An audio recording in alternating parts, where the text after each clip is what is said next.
بسم اللہ الرحمن الرحیم۔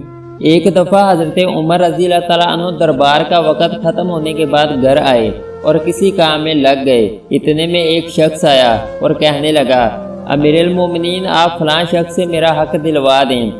آپ کو بہت غصہ آیا اور اس شخص کو ایک درہ پیٹھ پر مارا اور کہا، جب میں دربار لگاتا ہوں تو اس وقت تم اپنے معاملات لے کر آتے نہیں، اور جب میں گھر کے کام کاج میں مصروف ہوتا ہوں تو تم اپنی ضرورتوں کو لے کر آ جاتے ہو۔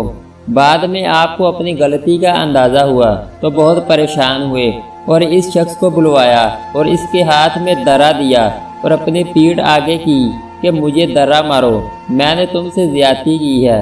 وقت کا بادشاہ، 24 لاکھ مربع میل کا حکمران، ایک عام آدمی سے کہہ رہا ہے، میں نے تم سے زیادتی کی، مجھے ویسی ہی سزا دو۔ اس شخص نے کہا، میں نے آپ کو معاف کیا۔ آپ رضی اللہ تعالیٰ عنہ نے کہا، نہیں، کل قیامت کو مجھے اس کا جواب دینا پڑے گا۔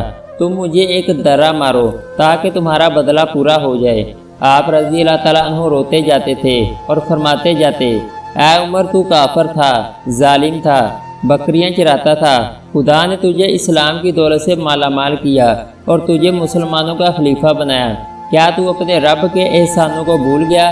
آج ایک آدمی تجھ سے کہتا ہے کہ مجھے میرا حق دلواؤ تو اسے درہ مارتا ہے۔ اے عمر، کیا تو سمجھ بیٹھا ہے کہ مرے گا نہیں؟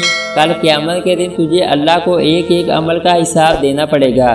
حضرت عمر فاروق رضی اللہ تعالیٰ عنہ اسی بات کو دہراتے جاتے اور بڑی دیر روتے رہے۔ یہ وہی حضرت عمر فاروق رضی اللہ تعالیٰ عنہ ہیں جنہوں نے 24 لاکھ مربع میل پر حکومت کی، راتوں کو اٹھ کر پہرا دیتے تھے اور لوگوں کی ضرورت کا خیال رکھتے تھے۔ کہتے تھے، اگر فرات کے کنارے ایک کتا بھی پیاسا مر گیا تو کل قیامت کے دن عمر رضی اللہ تعالیٰ عنہ سے اس بارے میں پوچھ ہوگی۔ تاریخ عالم نے ہزاروں جرنیل پیدا کیے، لیکن دنیا جہاں کے فاتحین سیدنا عمر فاروق رضی اللہ تعالیٰ عنہ کے سامنے طفل مکتب لگتے ہیں، اور دنیا کے اہل انصاف سیدنا عمر فاروق رضی اللہ تعالیٰ عنہ کی عدل و پروری کو دے کر جی کھول کر ان کی تعریف بھی کرتے ہیں۔ یعنی دیگر صحابہ کرام رضی اللہ تعالیٰ عنہ مرید رسول ہیں اور عمر فاروق اعظم رضی اللہ تعالیٰ عنہ مراد رسول ہیں۔ عمر رضی اللہ تعالیٰ عنہ پیغمبر اسلام صلی اللہ علیہ وآلہ وسلم کے لیے عطائے خداوندی تھے۔ بہت سے علماء اسلام، حکمائے اسلام نے اپنے اپنے لفظوں میں بارگاہ فاروقی میں عقیدت کے پھول نچھاور کیے ہیں۔ سیدنا عمر فاروق رضی اللہ تعالیٰ عنہ کا شمار مکہ مکرمہ کے چند پڑھے لکھوں میں ہوتا تھا، لیکن وہ بھی اسی عرب معاشرے کا حصہ تھے یہاں پیغمبر اسلام صلی اللہ علیہ وآلہ وسلم کو قبل از نبوت صادق و امین کہا جاتا تھا۔ ابو بکر صدیق کے بعد مسلمانوں کے دوسرے خلیفہ راشد محمد مصطفیٰ صلی اللہ علیہ وآلہ وسلم کے سسر اور تاریخ اسلام کی اہم ترین شخصیات میں سے عمر بن خطاب عشرہ مبشرہ میں سے ہیں۔ ان کا شمار علماء و زاہدین صحابہ میں ہوتا تھا۔ ابو بکر صدیق کی وفات کے بعد 23 اگست سن 634 بمطابق 22 جمادی الثانی سن 13 ہجری کو مسند خلافت سنبھالی۔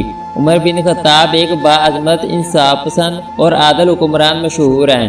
ان کی عدالت میں مسلم و غیر مسلم دونوں کو یکساں انصاف ملا کرتا تھا۔ عمر بن خطاب کا یہ عدل و انصاف انتہائی مشہور ہوا۔ آپ رضی اللہ تعالیٰ عنہ کا نسب 9ویں پشت میں رسول اکرم صلی اللہ علیہ وآلہ وسلم سے جا ملتا ہے۔ اللہ ہمیں سمجھنے اور عمل کرنے کی توفیق عطا فرمائے۔ اگر آپ کو ہماری ویڈیو اچھی لگی تو اس کو لائک اور سبسکرائب کر دیں۔